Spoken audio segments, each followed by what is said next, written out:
What happens when a CEO secretly walks into his own restaurant and discovers that everything is falling apart behind the curtain of fake smiles? A late-night anonymous email landed in Samuel Grant's personal inbox over the weekend, containing only a few short lines. If you truly care about what you've built, come to Linwood. The staff are falling apart day by day. The manager here isn't just indifferent, he's destroying the very culture you once took pride in. There was no signature, no evidence. But for Samuel, that old familiar unease rose instantly. He had seen too many rotten systems disguised behind polished reports, performance charts conveniently inflated by those who knew how to play the numbers.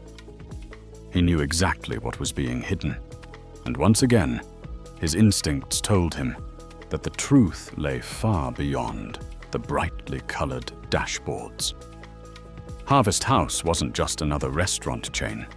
It was the soul child Samuel had poured 20 years of his life into, growing it from a single corner diner into a network of 13 locations across multiple states. Every chair, every dish, every picture on the wall was designed to evoke a sense of home, something he believed the modern world was slowly losing. But now, he had to face the possibility that one of his core locations was betraying that vision from the inside. No announcements, no assistant, no meeting with regional managers. On Monday morning, Samuel quietly left headquarters, driving an old SUV borrowed from the maintenance lot to avoid attention. He left behind his usual suit, wearing instead a faded hoodie, rough denim jeans, a low-brimmed baseball cap, and thick glasses that completely altered the face, often featured in financial magazines. The 2.5-hour drive to Linwood was silent, but Samuel's mind was crowded with repeating images, handshakes, old promises that he would always be the last to leave the ship if it ever started sinking. When he pulled up in front of the Linwood location, something strange happened. Samuel didn't go in right away.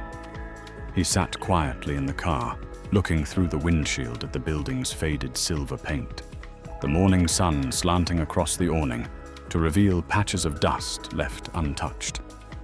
A bent corner on the store sign flickered unevenly. To most, those were minor, forgettable details. But to someone who once wiped every table edge on opening day, these were the first signs that something had been left untended. And care, Samuel knew, was the root of every genuine service. He pulled out his phone and typed a note. Sign not fixed. Maintenance negligence. Long tire marks on front pavement, possibly due to the understaffed cleaning crew. Then he pocketed the device, took a deep breath, and opened the car door. Everything that came next, the surprise, the disappointment, everything he was about to witness, and everything about to be revealed, would begin the moment he pushed open that familiar wooden door. But he was ready. Because this time, he wasn't walking in as a CEO. He was walking in as an ordinary guest.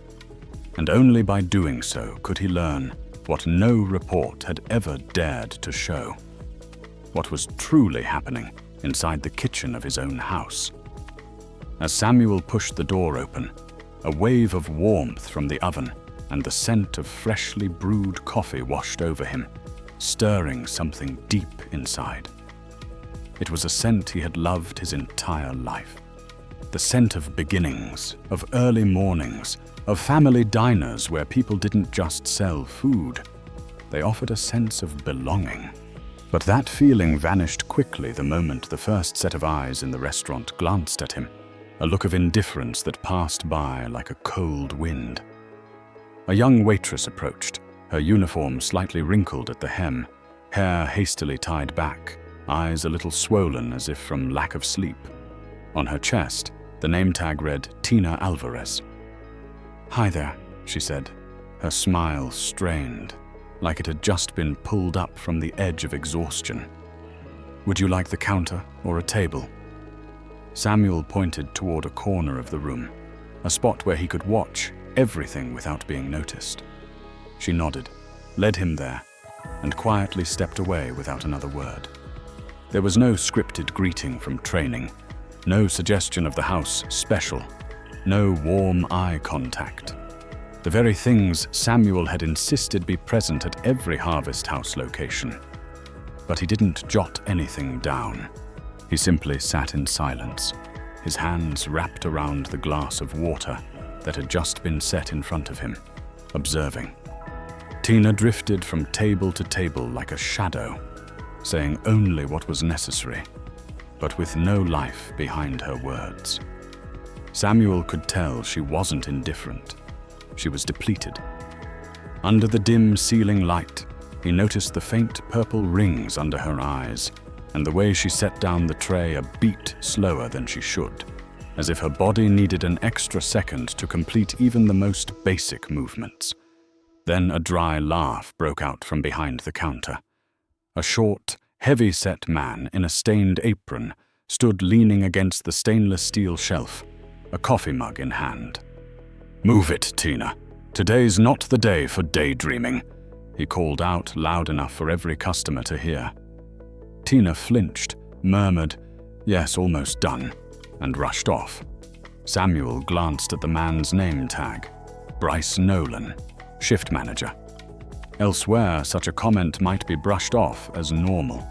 But at Harvest House, where Samuel had once written in the training manual that internal respect is the first seasoning of any dish, those words landed like a slap to the core values he had built. In that moment, something unexpected happened. A little girl at the next table, maybe 5 years old, spilled her glass of milk. Tina immediately turned, swiftly cleaned the table, and reassured the embarrassed mother. But as she returned to the counter for more napkins, Bryce stepped in her path, pointed to the spilled glass on the floor, and said flatly, "Clean it yourself. Nobody here gets to slow down for kiddie accidents." Samuel felt a chill crawl down his spine, not from the ice water on the table, but from the way Bryce looked at others like tools, and from the resignation written across Tina's face. She simply lowered her head, picked up the napkin, and began to wipe without saying a word. That was when Samuel wrote his first note in the notebook. Something has died here, and it isn't the system. The sizzle of oil, the clatter of knives and chopping boards, the clinking of dishes, all blended into the usual background symphony behind the blurry plastic curtain that led into the kitchen.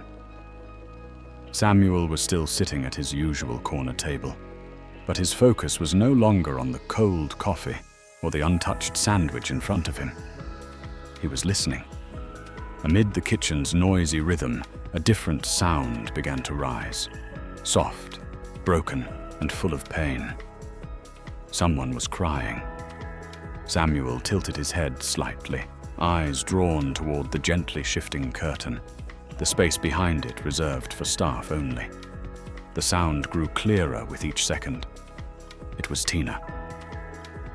"I've done everything I could. I haven't had a single break since 6 this morning. I haven't even had water. I'm not complaining, but..." Her voice was cut off by another, colder and sharper. "If you can't handle the pressure, maybe you're not fit for the job." Samuel recognized that voice. Bryce. Samuel stood, not in haste, but with a new sharpness in his eyes. He walked straight toward the kitchen door and gently pushed aside the plastic curtain, driven by something deeper than curiosity, something instinctive, pulling him past the boundary between customer and owner. What he saw felt like a frozen frame from a painting. Tina leaned against the sink, her shoulders trembling, both hands clutching a towel already damp with tears. Bryce stood across from her, hands on his hips, face hardened like a judge handing down a sentence. 2 other kitchen staff stood off to the side, eyes downcast, trying to disappear into the walls. "What's going on here?" Samuel's voice was low, but clear and firm, the tone of someone long used to making decisions. Bryce turned around, slightly startled, but quickly recovered his composure. "Nothing at all. Just a little misunderstanding. Young employees, you know, they get emotional." Tina flinched at the sight of Samuel, her eyes filled with confusion and a hint of panic. But Samuel gave her a small nod, a silent reassurance that said, "You are not alone." "She needs a break," Samuel said calmly, but with an unmistakable weight behind each word. "This is a workplace, not a boot camp." Bryce let out a dry chuckle. "Nobody gets a break during peak hours, buddy. This is a restaurant, not a spa." Just then, another voice rose from deeper in the kitchen, trembling slightly, but clear. "Tina hasn't had a single break since her shift started. She wasn't even allowed to step away for a drink. We've all seen it." It was Leo, the skinny, curly-haired line cook Samuel had noticed the day before. Bryce snapped his head toward him, barking, "Keep your mouth shut, Leo. Do your own job before sticking your nose in someone else's." But Samuel had already turned to face Bryce again, his gaze sharp. "And who takes responsibility when your employees are pushed past the point of exhaustion?" Bryce froze, unable to find an answer before Samuel turned to Tina. "You should step outside for a few minutes, just a few, and I promise you, no one will stop you." Tina didn't speak. She simply looked at him, and this time her eyes held not fear, but surprise and gratitude. She nodded gently, set the towel down, walked past Bryce, and exited the kitchen through the side door. Silence fell like a blanket over the room. Samuel turned back, his voice calm but resolute. "We'll talk again, but next time, I won't be coming here as a guest." And with that, he left Bryce standing in place, stunned, while Leo watched him go with quiet eyes. For the first time in weeks, he felt like someone was truly on their side. The next morning, Samuel returned to the restaurant in his familiar, worn-out disguise. A light rain was falling, and droplets clung to the brim of his cap like brushstrokes in a gloomy painting slowly coming into focus. No one recognized him as the guest from the day before, and certainly not as the true owner of the entire brand. He took the same seat as before and ordered a black coffee and a slice of toast, not because he particularly enjoyed them, but because it gave him an excuse to stay and observe a little longer without raising suspicion. Tina appeared after a few minutes, still carrying that hurried posture, though today her movements seemed even duller, like a clock winding down. Her eyes were red, her gaze lifeless. Samuel asked softly, "Did you get some sleep last night?" She paused slightly, then offered the faintest of smiles, like a flickering light about to go out. "More than most nights," she replied, then moved on without a word of complaint, without a trace of hope. Samuel felt a quiet heaviness settle over him, as if everyone in the restaurant knew something but no one had the courage to say it out loud. He noticed something strange. Every time Tina brought a bill to a table and the customer paid by card, one of the other 2 servers, Travis or the blonde girl named Nikki, would just happen to show up, cheerfully offering to process the payment. Yet for their own tables, that kind of help never appeared. As soon as the customer left, Travis would return to the counter and work the POS system like no one was watching. Samuel sat still, sipping his coffee like a harmless habit. But in his mind, the pieces were falling into place. This was no longer just about poor management. This was coordinated manipulation. And perhaps Bryce was the one who orchestrated it. Not long after, a young boy, around 6, spilled his orange juice onto the floor. Tina rushed over to clean it. As she knelt down, Samuel noticed Nikki standing nearby, glancing at Travis before quickly tapping something on the POS behind the counter, then jotting something down on a slip of paper. They worked in sync, but not for efficiency, for something far more calculated. Samuel felt a chill run through him. After Tina finished cleaning, she came to Samuel's table with his bill. He gently held her hand for a second, his eyes serious but kind. "I know you're trying your best," he said, "but I need to ask, how does the tip distribution system work here?" Tina looked momentarily confused, her eyes starting to shift away, but then she whispered, almost too quietly to hear. "Card tips are pooled and divided at the end of the day, but only those with a POS-linked account receive them directly. I don't have an account. Bryce said he'd settle in cash at the end of each shift, but it's rarely accurate. Sometimes it's off by a few bucks, sometimes by tens, sometimes over 100. Cool." Samuel pressed gently. "Has anyone ever spoken up?" Tina bit her lip and slowly shook her head. Leo tried once. The following week, he was moved to the night shifts back to back. Everyone got the message. At that moment, a customer called from across the room, and Tina quickly apologized and hurried away. Samuel watched her go, like someone watching a person walk through a storm with no umbrella. He opened his phone under the table and discreetly snapped a photo of the POS screen as Nikki operated it. Travis's name was clearly displayed in the top left corner. He noted, "All transactions processed by Tina are recorded under Travis's name. Access control is being manipulated." Then he closed the phone, leaned back in his chair, and looked toward the cashier counter. Everything on the surface appeared normal, but only he knew that beneath those uniforms was a finely tuned machine of exploitation. But he also knew this silence would not last much longer, because after today's shift, he would be speaking with Bryce, not as a customer, but as the man who built this place and would not allow it to be stained another day. Lunchtime arrived more slowly than usual, as if even time itself could feel the quiet tension steadily building inside the restaurant. Samuel remained at his usual table, eyes following every small movement, every careless word, every quick glance exchanged between staff. Tina had returned to work, her face calmer, but her demeanor still tense, like someone who had just emerged from a storm but hadn't yet dared to believe she was still standing. Something in the air had shifted, as if Samuel's silent presence had knocked the axis off a machine long kept running by pressure and silence. And then it happened.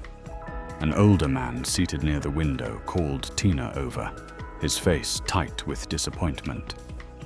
"My eggs are burnt," he said, his voice not loud but clear enough for the neighboring tables to hear.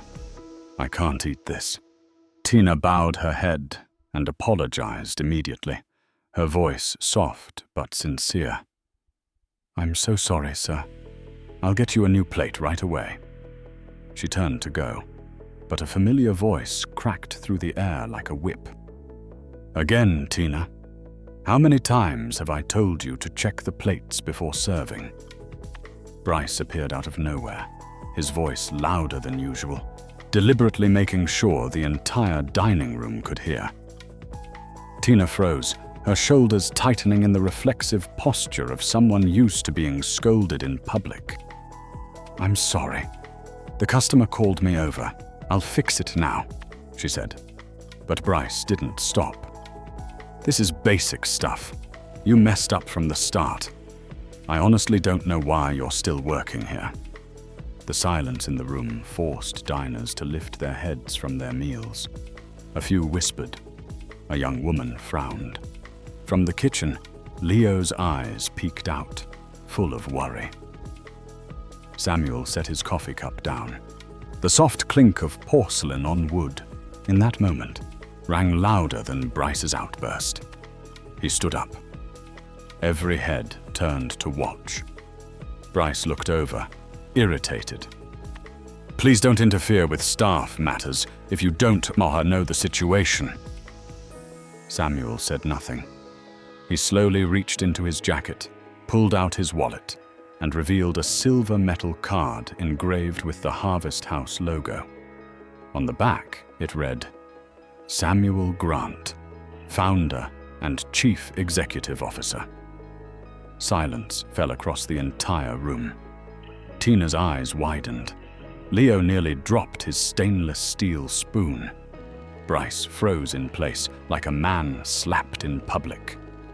"I know the situation very well," Samuel began, his voice steady and commanding without needing to rise. "I know that staff are being yelled at in front of customers, denied breaks, and shorted on their tips. I know this place is being run on intimidation, secrecy, and a complete lack of ethics." Bryce stammered. I didn't know. If I had known you were... You don't need to know who I am to act with decency," Samuel cut in, his tone sharp as a scalpel.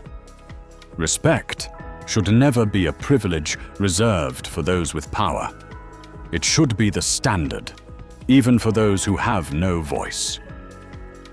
He turned, his gaze sweeping across the room as if to imprint every face present into memory. "We'll continue this conversation after lunch, in the manager's office, and there will be someone from headquarters joining us." Bryce looked down, unable to say a word. Samuel turned back to Tina and said gently, "You're doing a great job. Don't let anyone convince you otherwise." Then he returned to his seat, calmly finishing the last sip of coffee, as if what had just unfolded was only the beginning of restoring everything to where it was meant to be. That entire afternoon, the atmosphere inside the restaurant carried a strange weight. Tense, yet quietly hopeful. Cautious, yet expectant. Everyone knew something significant was happening behind the door of the manager's office, where Samuel and Bryce now sat across from each other, joined by a representative from the senior HR department who had been urgently dispatched. The conversation lasted less than 30 minutes. There were no arguments, no begging, just evidence laid out one by one. Photos of the manipulated POS system, testimonies from staff, the falsified tip records, and finally, Bryce's own silent admission. When the door opened, Bryce walked out without a word, not looking at anyone, silently removing his name tag from his chest before exiting the building. No one saw him off. No one needed to. Inside the office, Samuel remained seated for a moment longer, his eyes resting on the whiteboard where a few training notes still lingered. "Greet customers with a genuine smile," read one line, small and faded, but a handwritten reminder he had written himself many years ago. Later that evening, as the restaurant quieted and most of the customers had gone, Samuel called Tina and Leo into the private office, not to interrogate, but to listen. They entered with hesitant steps, but within the first few sentences, the tension began to ease. They realized this wasn't a formal meeting. It was a conversation between someone who wanted change and those who had endured far too much for far too long. Leo spoke of back-to-back night shifts after standing up for Tina. And Tina, eyes misted but voice steady, said there were days she had thought of quitting. But then she'd think, if I leave, people like me won't have anyone left to lean on. Samuel stayed quiet for a long moment. Then he opened the desk drawer and pulled out 2 documents. One was a promotion letter appointing Leo as assistant shift manager, along with a formal training contract. The other was a salary raise and a special allowance notice for Tina, accompanied by a promise to overhaul the entire incentive system. Transparent, fair, based on performance. "You two didn't just keep this place from falling apart," he said, voice thick with emotion. "You kept its spirit alive. Starting tomorrow, we rebuild. Not just with policies, but by choosing to treat each other like human beings." In the weeks that followed, the change unfolded quietly but unmistakably. A new manager, a woman who had previously led one of the chain's best-rated locations, was brought in to take over. The entire POS system was audited and reset. Tip distribution moved to an automated digital platform, no longer subject to manual handling. Tina was scheduled for guaranteed break times each shift. Leo took initiative in drafting rotating schedules for the team. And most importantly, no one was spoken to in a tone that made them feel small. Customers began to notice something had shifted. They felt welcomed. They saw that staff smiles were no longer forced. One afternoon, just as Samuel was preparing to leave and return to headquarters, Tina ran after him and called out, "I just wanted to say, this place means something now. Not just because I'm finally being paid fairly, but because I don't have to bow my head anymore." Samuel smiled. He said nothing. He walked to his car, opened his phone, and typed a short message to the internal communications team. "We don't need more slogans. We just need to keep our promises." The car rolled slowly out of the parking lot as the light of the setting sun cast a warm glow on the front of the restaurant. Now freshly repainted, the words "Harvest House," "Home is where you are valued," shining clearly above the entrance. And for the first time in many years, Samuel felt it deep in his chest. He wasn't just a CEO. He was still the keeper of a promise. To his team, to his guests, and to himself. A system doesn't collapse in a single day, and it can't be healed with just a report. It's the seemingly small things, a kind word, a quiet act of observation, or the right action taken at the right time, that truly form the foundation of lasting leadership. If you believe that a great leader doesn't just show up in the boardroom, but must also be present where things are hardest, then please like this video, subscribe to the channel so you won't miss more inspiring stories, and don't forget to leave a comment with the words, "Lead with heart," to let us know you too believe in the power of kindness in action.